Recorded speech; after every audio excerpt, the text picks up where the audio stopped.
ខាងខេត្តត្បូងឃ្មុំវិញម្ដងបាទមកពីត្បូងឃ្មុំហ្នឹងគឺឃ្លាំងស្តុកឈើពីកន្លែងរបស់អង្គការថៃនៅស្រុកអូររាំងឪហ្នឹងត្រូវបានសមត្ថកិច្ច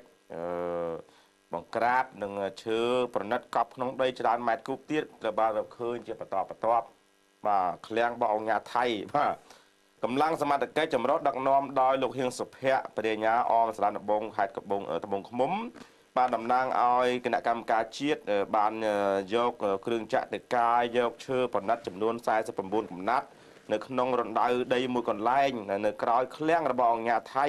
ពីការពីព្រឹកថ្ងៃទី9កុម្ភៈឆ្នាំ2016ស្ថិតនៅក្នុងភូមិសក្រំជ្រុំបាទឃុំកងជ័យស្រុកអូររាំងឪខេត្តត្បូងឃ្មុំ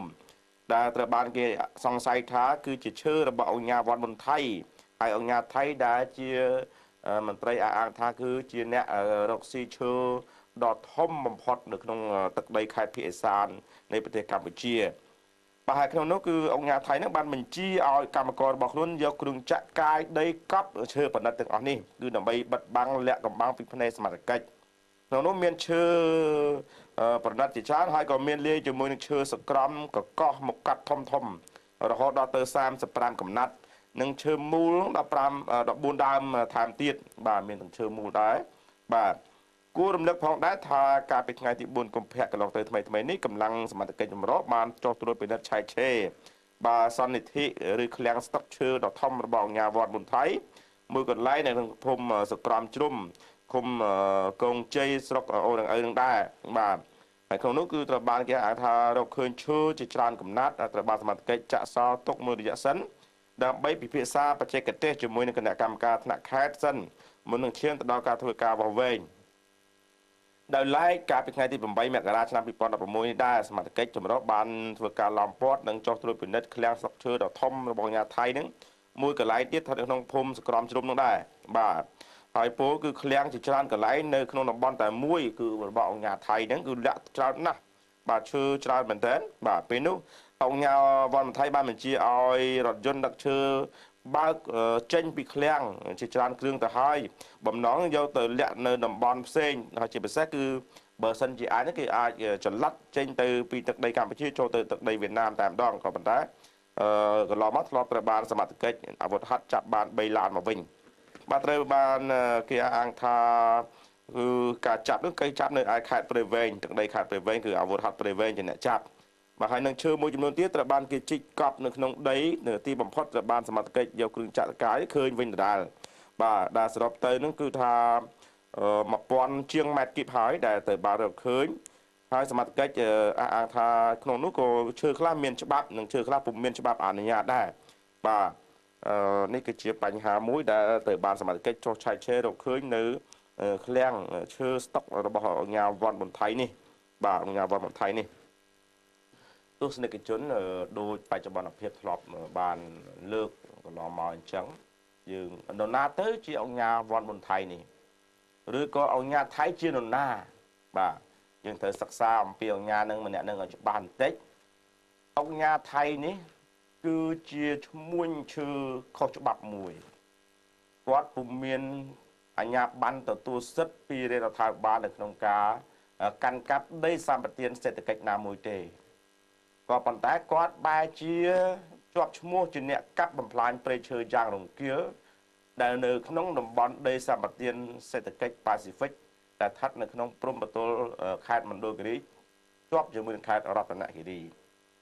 ហើយក្នុងនោះទៀតគាត់កាប់ឈើនៅតំបន់នោះហើយនឹងប្រមូលទិញឈើអនាធិបតេយ្យពីប្រជាពលរដ្ឋដឹកចេញយកមកលក់នៅខេត្តត្បូងឃ្មុំឬមកលក់នៅ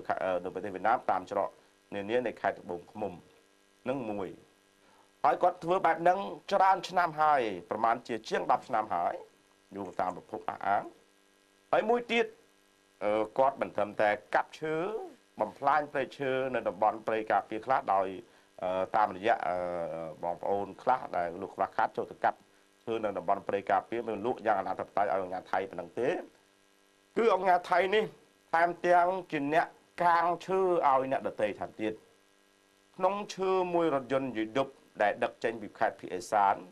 អង្គការថៃយកតម្លៃ$15,000អាមេរិកដើម្បីរត់ការផ្លូវនិងការបង់ឲ្យមន្ត្រីពាក់ព័ន្ធនានាក្នុង ក្នុងនោះមន្ត្រីក្រាក់តាមខេត្តខ្លះក៏សុទ្ធតែជាមន្ត្រីដែលបានធ្លាប់ទទួលសំណូកពីអង្គការថៃនឹងហើយបាទនេះគឺយោងហើយបើគ្មានការសោកប៉ាន់នេះទេគឺថាมันអាចដឹកឈើដោយខុសច្បាប់បានទេយោងតាមប្រភពគឺថាក្នុងការដឹកជញ្ជូនឈើចេញ1000ម៉ែត្រគីបបាទគេប្រើលិខិត PC តែ20ម៉ែត្រគីបក៏គ្រប់គ្រាន់ទៅហើយ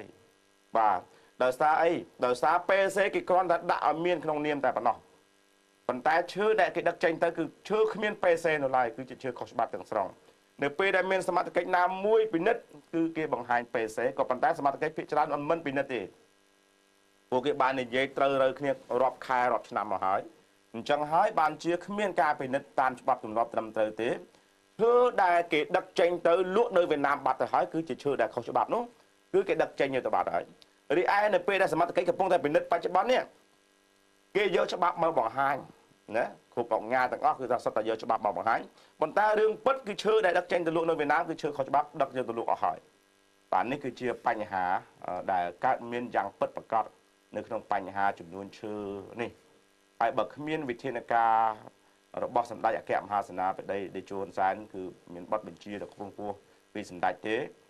កម្មភាពការកាប់និងការដឹកជញ្ជូនឈើទៅលក់នៅវៀតណាមតាមច្រកនានាជាពិសេសគឺនៅក្នុងទឹកដីខេត្តត្បូងឃ្មុំនឹងតែម្ដងគឺมันអាចបញ្ឈប់បានទេព្រោះមន្ត្រីជាច្រើនគឺមន្ត្រីសុំក្រលុំជាមួយនឹងបទល្មើសនេះបាត់ទៅហើយបាទបាត់ទៅហើយទស្សនិកជនហើយអង្គការថៃនេះគឺជាអង្គការដែលជាប់ពាក់ព័ន្ធជាមួយនឹងវិនិស្សកម្មព្រៃឈើនៅខេត្តភាគឦសាននឹងទាំងស្រុងនេះបើយោងតាមមិនមែនទាំងស្រុងទេគឺថាមួយចំនួនធំព្រោះអង្គការនេះមិនត្រឹមតែកាប់ខ្លួនឯងទេមិនត្រឹមតែជួលគេកាប់នឹងទិញឈើពីប្រជាពលរដ្ឋដែលចូលកាប់នៅក្នុងតំបន់ព្រៃការពារទេគឺថែមទាំងកាងឡានដឹកឈើឲ្យគេទៀតបាទអញ្ចឹងគឺថា$15,000គឺអូខេដល់ដីវៀតណាមដែលគេហៅថាកាច់ចកេះដល់ចំណុច0បាទកាច់ចកេះដល់ចំណុច0នឹងយ៉ាងម៉េចទៅទស្សនិកជនបាទខ្ញុំអត់យល់ដំបងឡើងអ្នកដែលផ្ដល់ព័ត៌មានមកគាត់និយាយថាគេកាច់ចកេះដល់ចំណុច0ខ្ញុំអត់យល់មែនតើដល់ពេលយើងសិក្សាពីគាត់បាទគេកាច់ចកេះហ្នឹងគឺថាគេដឹកមកពីណាពីនៅតាមផ្លូវជាតិហ្នឹងបំផ្លាញទាំងផ្លូវជាតិហ្នឹងទៀតបាទគេដឹកមកអញ្ចឹងទៅគេបត់ចូលទៅមកលើច្រកណាច្រកច័ន្ទមូលគេបត់ចូលច័ន្ទមូលច្រកកន្លែងណាមួយគឺព្រោះច្រើនច្រកនៅទៅបងឃ្មុំហ្នឹងនៅមីមួតហ្នឹងគេកាច់បត់ចូលទៅតំបន់ព្រំដែនណាដែលគេហៅថាចំណុច0ហើយយកទៅដល់ដីវៀតណាមគឺគេហៅថាដល់គោលដៅបាទអញ្ចឹងគេទូទាត់លាត់សើគ្នាជាក្រោយបាទអញ្ចឹងបញ្ហានេះគឺអង្គការថៃហ្នឹងដឹងរឿងច្រើនជាងគេពាក់ព័ន្ធទៅនឹងវិនិស្សកម្មព្រៃឈើនៅខេត្តភាគឦសានហ្នឹងបាទហើយមន្ត្រីណាខ្លះយកលុយគាត់រាល់ខែរាល់ថ្ងៃក៏ប្រហែលជាអង្គការថៃច្បាស់ជាងគេដែរបាទអង្គការថៃច្បាស់ជាងគេដែរព្រោះគាត់មិនត្រឹមតែខ្លួនឯងនេះគាត់កាងឲ្យគេទៀតបាទអញ្ចឹងឈើខ្លះដែលអះអាងថាឈើមានច្បាប់គឺជារឿងមួយដែលគួរឲ្យអស់សំណើចសម្រាប់អ្នកដឹងរឿង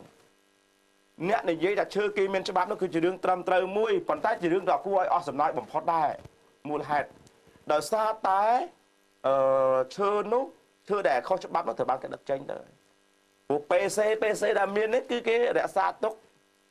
សម្រាប់តែឈើគេរក្សាក្នុងឃ្លាំងដល់ពេលឈើគេដឹកទៅ PC នៅដដែលឈើដឹកយកទៅលក់នៅវៀតណាមអស់ហើយប៉ុន្តែ PC នៅដដែលសូមរំលឹកបន្តិចដែរថ្ងៃហ្នឹងគឺសម្ដេចអគ្គមហាសេនាបតីតេជោយុរដ្ឋមន្ត្រីសម្ដេចលោកអញ្ជើញទៅសម្ពោធសាកលវិទ្យាល័យមួយគឺសាកលវិទ្យាល័យហេងសំរិនត្បូងឃ្មុំនៅខេត្តត្បូងឃ្មុំហ្នឹងយើងចាំមើលតើសម្ដេចលោកមានចំណាត់ការអីទៀតទេលើបញ្ហានេះលោកសម្ដេចលោកបានអញ្ជើញទៅដល់ទីកន្លែងដែលមានបទល្មើសព្រៃឈើការដឹកជញ្ជូនឈើចេញនឹងតាមដងហើយគឺខេត្តត្បូងឃ្មុំនេះបាទខេត្តត្បូងឃ្មុំនេះឥឡូវសូមពេលសម្រាប់បន្តិចទៀតសិនដើម្បីជួបចប់តាមកម្មវិធី